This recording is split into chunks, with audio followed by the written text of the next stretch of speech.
Hello student, you are very welcome to Essence English Study era। जैसे कि आप लोग जानते हैं कि कोरोना की वजह से बहुत ही दिक्कतें हो रही हैं। टीचिंग जो है इस समय बहुत ही कॉम्प्लिकेशन तौर से गुज़र रही है। आज हम आपको इंग्लिश का पंक्चुएशन एक ऐसा टॉपिक उठाए हैं जो कि आपके लिए बहुत ही इम्पॉर्टेंट है और ये 9th और 10th ये दो क्लास के लिए 2 नंबर के आते हैं। ये दो क्लास में 9th और 10th में 2 नंबर के आते हैं। आइए हम देखते हैं punctuation. What means punctuation, what is punctuation. देखिए मनीष, ध्यान दीजिए।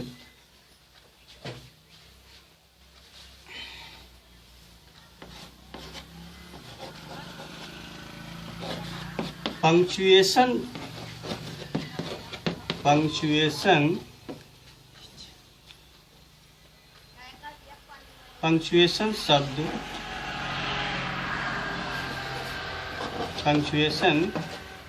लैटिन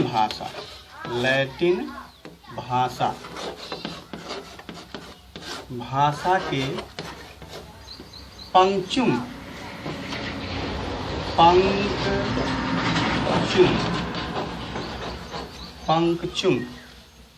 मीन्स होता है नियमित। कोई चीज़ आप नियमित होते हैं तो उसको क्या कहते हैं, पंक्चुअल हैं आप। जैसे पंक्चुअल का मतलब क्या होता है, कोई भी चीज़ आप काम करते हैं, ठीक है, तो उसमें क्या होता है कि आप जो है एकदम पंक्चुअल होते हैं। तो उसी पे ये टॉपिक है आपका। ओके, तो देखिए ये पंक्चुम शब्द से बना है। किससे बना है? पंक्चुम शब्द से। पंक्चुम का मतलब होता है पंक्चुअल होता है। तो पंक्चुएशन लैटिन भाषा के पंक्चुम शब्द से बना हुआ है। किससे बना हुआ है? पंक्चुम कहिएगा, PUN पंक TUM पंक्चुम, ठीक है। तो पंक्चुम शब्द से बना है, शब्द से बना। इसका अर्थ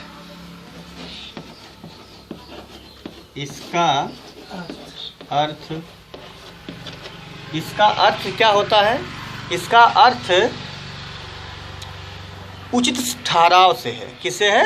उचित ठहराव से। मतलब कहीं पे आपको रुकना है। जैसे मान लीजिए आप कहीं जाते हैं, एक जगह से दूसरी जगह पे जाते हैं, तो बीच में आपको कहीं ना कहीं आपको जैसे चाय पानी या कुछ ऐसा कुछ आपको यूज़ करना होता है। तो कहीं कहीं अच्छी जगह पे रुकते हैं आप। जैसे आपको प्यास लगी तो वही चलिए चाय पानी पी लेते हैं, या कुछ ऐसी जगह पे आप जाते हैं। तो ये उचित ठहराव से, मतलब सही जगह, ठीक है, उचित ठहराव से लिया जाता है। अर्थात इसका अर्थ उचित ठहराव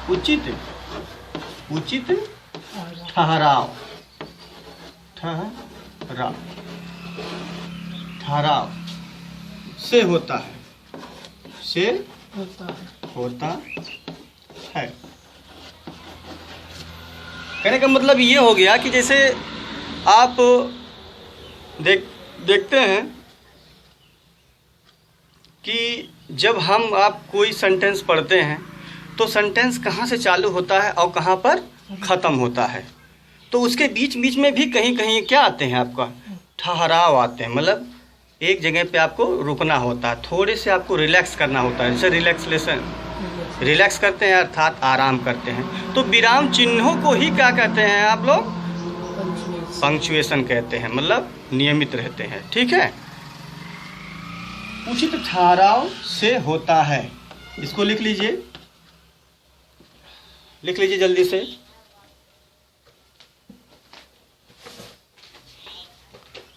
फटाफट लिखिए, क्योंकि वीडियो बड़े हो जाते हैं तो दिक्कतें हो जाएंगे। तो देखिए, कहने का मतलब ये हो गया कि पंक्चुएशन लैटिन भाषा के पंक्चुम शब्द से बना है। किससे बना है? पंक्चुम शब्द से बना है, ठीक है। इसका अर्थ उचित ठहराव से है। मीन्स देखिए, अगर आप इसको इंग्लिश में भी कन्वर्ट करना चाहते हैं तो कन्वर्ट कर सकते हैं। जैसे कि आप जानते हैं कि पंक्चुएशन लैटिन भाषा के पंक्चुम शब्द से बना है, ठीक है। तो this punctuation word made from Latin language, it means a certain stop. Okay, चलिए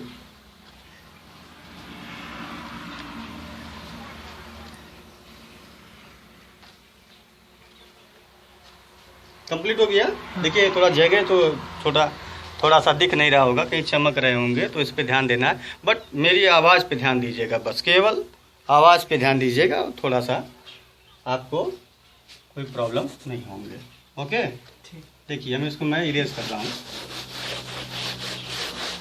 अब देखिए इसमें क्या हम कहना चाहते हैं कि ये पंक्चुएशन होता क्या चीज़ है। पंक्चुएशन जो होता है, ये हमने कहा है कि एक उचित ठहराव को कहते हैं, मतलब उचित जगह पे रुकना। जैसे चाय पानी के लिए आप रुकते हैं कहीं, या कहीं मान लीजिए आप यहाँ से दिल्ली जा रहे हैं तो रास्ते में कहीं आप रुकेंगे, होटल हुआ, या आपके कोई ऐसे फैमिलियर हैं, परिचय वाले हैं, गेस्ट हैं, जो मेहमान होते हैं, या उनके जगह पे जाते हैं, ठीक है। तो ऐसे होते हैं कि एक जगह से दूसरे जगह पे जाने के लिए जो ठहराव होते हैं उसी को क्या कहते हैं, पंक्चुएशन कहते हैं। और इसी का प्रयोग हम क्या करते हैं इंग्लिश में जो होता है, ये पंक्चुएशन जो होता है इसी को कहते हैं। जैसे हम देखिए इसमें क्या कह रहे हैं हम कि सपोज दैट, जैसे ही सेड, उसने कहा। अब क्या कहा,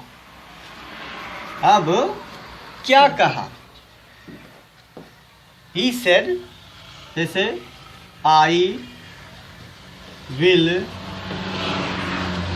go to market। मान लीजिए हमने जगह नहीं है तो थोड़ा ध्यान दीजिएगा। ओके, अब देखिए इसमें ध्यान देना है कि I will go to market. Will के साथ देखिए, आई के साथ जब विल लगता है तो जान लीजिए कोई जो है कार्य जो होता है वो बहुत ही क्या हो जाता है कि मैं जरूर करूँगा। जरूर का मतलब हो जाता है, जब कहीं आप देख लीजिएगा कि जब कभी ऑक्सिलरी जो होती हैं, जो सहायक क्रिया होती हैं, अगर वो कर्ता के अनुसार विपरीत अर्थात अपोजिट लगते हैं, ठीक है, तो ये समझिएगा कि वहाँ पे कुछ ना कुछ ऐसी चीज़ें बताई जाती हैं जो कि फोर्सेबली होता है, ठीक है, या बहुत ही इम्पॉर्टेंट होता है। तो ये ध्यान देना है आपको, ठीक है। तो ध्यान दीजिए। अब इसमें देखना है ही सेड, उसने कहा, उसने क्या कहा। अब इसमें लिखा गया है इन्वर्टेड कामा में I will go to market. Okay, ये बंद हो गया आपका, यहाँ पे फुल स्टॉप लग कर ये क्लोज हो गया। अब देखिए इसी को पंक्चुएशन कहते हैं। मीन्स ये होता है कि जो उचित ठहराव होता है। अब यहाँ पे देखिए ही सेड, यहाँ पे कॉमा लग गया, तो जब कॉमा लग गया तो क्या करेंगे, थोड़ा सा विराम कर लेंगे। कॉमा का मतलब क्या होता है, हिंदी में क्या कहते हैं कॉमा को, अर्ध विराम। अर्ध विराम मतलब आधा रुक जाइए, पूरा मत रुकिए, अर्ध विराम ले लीजिए, मतलब थोड़े समय के लिए रुक जाइए। देखिए आप देखिए, जैसे आप हिंदी में पढ़ते हैं कोई चीज़ें, तो उसमें क्या होता है कि आप जब पढ़ते हैं तो आपको हर एक सेंस उसके समझ में आते हैं। और इंग्लिश जब पढ़ते हैं तो वो सेंस क्यों नहीं समझ में आते हैं, क्योंकि हम लोग उचित ठहराव नहीं लेते हैं, क्योंकि हम लोगों को उचित ठहराव नहीं पता है। हम लोग क्या कहते हैं, जैसे ही सेड आई, अब आई के बाद कोई ठहराव नहीं है तो क्या करते हैं, विल गो टू, फिर रुक जाएंगे मार्केट, तो ये नहीं समझ में आएगा। जब आप एक जगह से सही जगह पे चलेंगे तब आपको समझ में आएंगे कि ये क्या चीज़ है। जैसे ही सेड, अब आप थोड़ा सा रिलैक्स करना पड़ेगा क्योंकि ये कॉमा लग गया है, तो कॉमा अर्ध विराम का काम करता है, ठीक है। देखिए आप जब मान लीजिए आप पढ़ रहे हैं तो इसमें आप थोड़ा ध्यान देंगे तो आपके लिए बहुत ही अच्छा होगा, ठीक है। तो he said I will go to market. अब यहाँ पे अर्ध विराम अर्थात कॉमा का प्रयोग किया गया है, और फिर ये देखिए इन्वर्टेड कामा यहाँ से शुरू कर दिया गया। क्यों? क्योंकि किसी का ये कथन है। कथन का मतलब कोई चीज़ वो बातें कहा है कि मैं बाजार जरूर जाऊंगा, मैं बाजार जरूर जाऊंगा। तो यहाँ पे देखिए कि ये क्या है, इन्वर्टेड कामा बिगिन कहते हैं और इसको क्या कहते हैं, इन्वर्टेड कामा क्लोज कहते हैं। तो ये समझिए पंक्चुएशन का मतलब ही होता है उचित ठहराव से, और जब आप उचित ठहराव लेंगे या उस समय, तभी आपको समझ में आएंगे कि क्या हमको, हाँ, उसके सेंस आपको तुरंत समझ में आ जाएंगे, और नहीं तो नहीं समझ में आएंगे। क्योंकि जब सब्जेक्ट, वर्ब और ऑब्जेक्ट को आप सही ढंग पे और सही जगह पे रखेंगे तो ही आपको जो इसके अर्थ होते हैं समझ में आएंगे, सेंस जो है तभी समझ में आएंगे। तो इसमें देखना है कि पंक्चुएशन जो है, he said I will go to market, यहाँ पे जो अर्ध विराम लगा हुआ है, कॉमा लगा हुआ है, ये आपका पंक्चुएशन में आते हैं। ठीक है। उसके बाद आपको ये फुल स्टॉप होता है। फुल स्टॉप का मतलब क्या होता है, पूर्ण विराम होता है। जिसे आप फुल स्टॉप क्या कहते हैं, जैसे फुल स्टॉप होता है, ये बिंदी होती है, पॉइंट जिसे कहते हैं आप लोग, तो पॉइंट कही जाती है, लेकिन हिंदी में क्या होता है, ये ऐसे होती है, एक खड़ी लकीर होती है। ठीक। तो अब इसी को हम क्या कहते हैं, पंक्चुएशन कहते हैं। तो आगे बढ़ेंगे कि कहाँ कहाँ पे इसका प्रयोग होता है। ठीक है। ओके, देखिए हम मिटा दे रहे हैं इसको।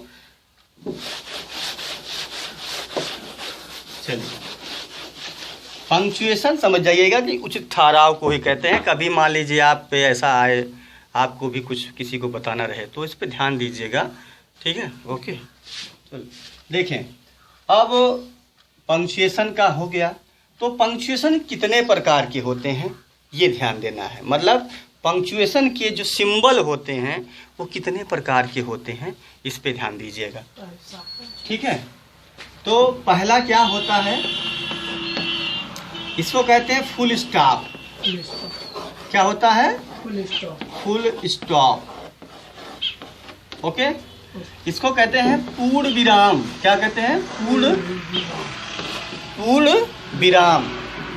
मतलब अर्थात पूरी आराम से रुक जाइए, अब आगे मत बढ़िए। ठीक है। जब बढ़ेंगे तब पूरा खा पी करके बढ़ेंगे, नहीं तो नहीं बढ़ेंगे। ओके। ये आपका होता है पूर्ण विराम। इसको समझते हैं। इसका सिंबल क्या होता है, एक खड़ी पाई होती है हिंदी में जो आप लोग देखते हैं, और यहाँ पे इंग्लिश में क्या होते हैं, पॉइंट होते हैं। सॉरी, यहाँ पे पॉइंट लिख लीजिए। हाँ, पॉइंट कर दीजिएगा क्योंकि हमको इंग्लिश में ही कर रहा है इसको। ठीक है। ओके। सेकंड देखिए, इसके बाद में क्या आता है, कॉमा आता है। क्या आता है, कॉमा। अब कॉमा का मतलब क्या होता है, ये होता है अर्ध विराम। कहने का मतलब आधा रुक जाइए। क्या करिए, आधा रुक जाइए। अब इस पे ध्यान देना है कि आधा रुक जाएंगे। ठीक। तो इसको कहते हैं अर्ध विराम। अर्ध विराम। ओके। इसका जो आप जानते हैं, कॉमा ऐसे करते हैं। ठीक है। वर्ड के नीचे ही लगता है, कभी कभी ऊपर भी लगते हैं, लेकिन जब ऊपर लगते हैं तो पास ट्रॉफी एस का प्रयोग करता है ये। ओके, हो जाता है वो। ठीक। अब तीसरा देखिए, तीसरा इंट्रो, हाँ, मार्क आप इंट्रोगेशन कर लीजिए, उसके भी कर लीजिए। अभी और आगे बढ़ते रहेंगे। मार्क एपॉस्ट्रॉफी कर लीजिए, SAIES वाला, ये भी आपका आता है। ठीक है। इसको भी रहने दीजिए। एपॉस्ट्रॉफी एस क्या होता है, एपॉस्ट्रॉफी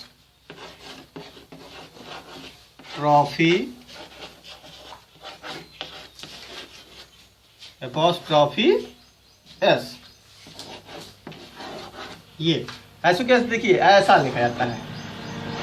अब इसका देखिए एस ये समझते हैं। एपॉस्ट्रॉफी एस कब लगता है, कब लगता है, जब जैसे कोई चीज़ पॉजिटिव केस बनाना पड़ता है। जैसे मान लीजिए माइंस माने मेरा। ठीक है। माइंस माने हाँ मेरा अपना, हाँ मेरा अपना, केवल अपना, मेरा अपना। ओके।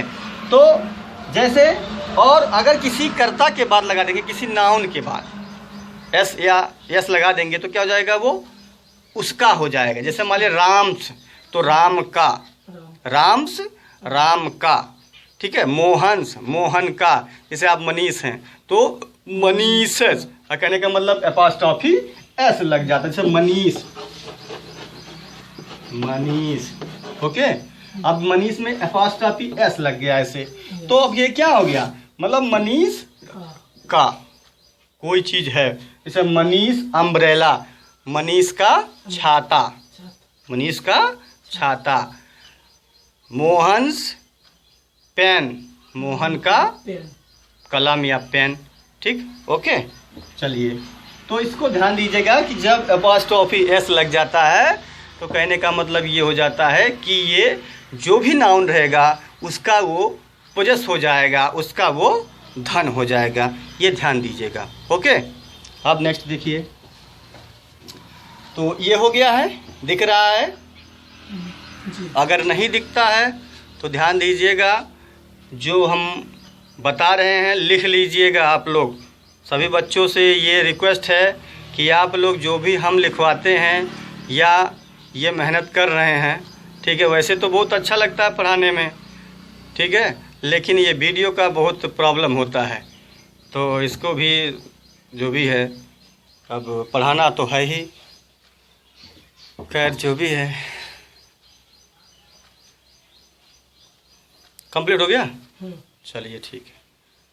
अब या तो वही कहते हैं कि कैमरे का फेस करो या तो पढ़ाइए, वही दिक्कतें होती हैं भाई। हम जैसे मान लीजिए आप लोग कैमरे होते हैं, आप लोगों को फेस करना होता है, तो कुछ हम लोग ऐसे भाषा बोल देते कि आपको समझ में आ जाएंगे, ठीक है। तो खैर जो भी है, ये हो गया आपका तीसरा, थर्ड हो गया एपॉस्ट्रॉफी, एपॉस्ट्रॉफी एस कहते हैं इसको, ठीक मनीष। चलिए, अब क्या कहा जो एपॉस्ट्रॉफी एस क्या वो थर्ड हो गया था। चलिए फोर्थ देखिए, फोर्थ में हम कह रहे हैं कि मार्क ऑफ इंट्रोगेटिव, हम ये भी कह सकते हैं, इंट्रोगेशन भी कह सकते हैं। जब आप कोई चीज़ किसी के इंक्वायरी करते हैं, पूछताछ करते हैं, प्रश्न करते हैं, तो मार्क ऑफ इंट्रोगेशन या मार्क ऑफ इंट्रोगेटिव, ओके। तो लिख लीजिए मार्क्स कर लीजिए, चिन्ह होता है मार्क ही कर लीजिए, मार्क ऑफ इंट्रोगेशन कर लीजिएगा, इंट्रोगेशन, ओके। अभी देखिए इसको क्या कहते हैं, किस तरीके से व्यक्त करते हैं, इसको कहते हैं हिंदी में क्या कहते हैं, प्रश्न, हाँ, प्रश्न वाचक, प्रश्न सूचक कर लीजिए, कोई जरूरी वाचक नहीं, सूचक कर लीजिए, प्रश्न सूचक चिन्ह। जिन बच्चों को दिक्कतें हो रही होंगी, ठीक है, अगर चमक रहा होगा, यहाँ पे तो भी चमक रहा है क्योंकि मटेरियल इस समय नहीं है, जो भी होगा सब व्यवस्था कर दिया जाएगा। अभी जो है धीरे धीरे पढ़ते रहिए, ओके। चलिए, तो इसको सूचक चिन्ह, प्रश्न सूचक चिन्ह कहते हैं, ये समझते हैं। जैसे मान लीजिए ऐसे करके ऐसे कर देते हैं, देखिए, ठीक है, इसको कहते हैं क्वेश्चन मार्क भी कहते हैं, शार्ट में कहते हैं क्वेश्चन मार्क। क्वेश्चन मार्क में चिन्ह होता है, जानते हैं, ये सिंबल होता है, और क्वेश्चन प्रश्न होता ही है, ओके। चलिए, एक एक ही पढ़िए, कोई जरूरी नहीं है कि मतलब सब एक ही पढ़ लीजिए, कोई समझ में ना आए तो। इसका प्रयोग जानते हैं, जैसे वेयर डू यू गो, तुम कहाँ जाते हो, ठीक है। वेयर आर यू गोइंग, तुम कहाँ जा रहे हो। तो ये क्या होता है, mark of interrogation, mark of question mark भी होता है, इसको कहते हैं। तो ये यहाँ पे ध्यान देना है कि ये क्या होता है, लास्ट में रहता है, ओके, सेंटेंस के लास्ट में। अब आइए मार्क ऑफ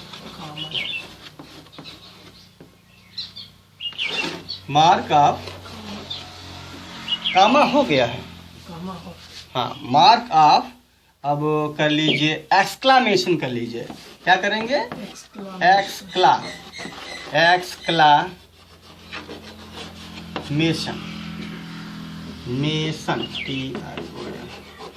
देखिए, मार्क ऑफ एक्सक्लामेशन का मतलब क्या होता है? जब एक्सक्लामेटरी जिसे कहते हैं, आप लोग जानते हैं सेंटेंस जो होते हैं, सेंटेंस कितने होते हैं बेटा? हाँ, सेंटेंस, अरे सही से बोलो, 5 ही होते हैं सेंटेंस। कौन कौन से होते हैं? असर्टिव सेंटेंस, हाँ, इंट्रोगेटिव सेंटेंस, इम्पेरेटिव सेंटेंस और एक्सक्लामेटरी सेंटेंस और ऑप्टेटिव सेंटेंस। ओके, 5 सेंटेंस होते हैं। सेंटेंस कितने होते हैं? 5 होते हैं। ये देखिए, बेसिक बहुत ज़रूरी है। अगर बेसिक नहीं आएगा तो फिर दिक्कतें हो जाएंगी। तो बेसिक बहुत इम्पोर्टेंट है। बेसिक पढ़ते रहिए और आगे बढ़ते रहिए। और ये भी है, देखिए अभी थोड़ा सा स्लो पढ़ाया जा रहा है, उसके बाद में इतना आपको रिवर्स कर दिया जाएगा कि फटाफट आप केवल क्या करेंगे, पढ़ते रहिए बस। क्योंकि बोलने का जो भी स्टैटिक्स हमारा भी चेंज हो जाएगा, आपका भी पढ़ने का स्टैटिक्स जो चेंज हो जाएगा। क्यों? क्योंकि जब भाई कहते हैं कि ट्रेन जल्दी में है तो जल्दी करना भी पड़ता है, हैं? नहीं तो छूट जाएगी ट्रेन। तो यही है, क्या जो भी है। देखिए, मार्क्स कर ले, मार्क ही कर ले। मार्क ऑफ एक्सक्लामेशन, इसका मतलब क्या होता है? इसका मीन्स ये होता है कि जब आप कहीं विस्मय बोधक, क्या कहते हैं, जैसे मान लीजिए एक्सक्लामेटरी सेंटेंस क्या होता है? विस्मय बोधक। जब आपको क्या होता है? आश्चर्य होता है, विस्मय में पड़ जाते हैं, मतलब मीन्स ये हो गया कि बहुत आप आश्चर्य में आ गए हैं, तो क्या होता है आपका? वो विस्मय में पड़ जाते हैं, आश्चर्य में या हो जाए, चाहे तो बहुत डर जाएं या बहुत ज़्यादा खुश भी हो जाएं। जैसे आपको क्या हो गया, एक आश्चर्य में जब डाल देता है तो उसे कहते हैं आश्चर्य सूचक या विस्मयादि बोधक वाक्य। तो यहाँ पे क्या हो गया? अब मार्क का पे एक्सक्लेमेशन में क्या हो गया? कहने का मतलब विस्मयादि बोधक चिन्ह। इसको क्या कहते हैं? विस्मयादि बोधक चिन्ह। हिंदी में कर लीजिए। हम ये नहीं कहते हैं कि कोई चीज़, देखिए जब कोई चीज़ आप स्वतः पढ़ेंगे तभी आपको समझ में आएंगे, और ये आपके हमेशा के लिए आप में रहेंगे। क्योंकि इमेजिन अपना कीजिए, दूसरे का मतलब नहीं। किताब उताब तो आप देखते हैं, सब लिखा भी रहता है, तो उसको ज़्यादा ध्यान मत दीजिए, थोड़ा पढ़िए। कहने का मतलब थोड़ा सीखिए उससे। हम ये नहीं कहते 100% कोई भी पढ़ाता है तो 100% वो समझ जाता है, ठीक है? नहीं समझ पाता।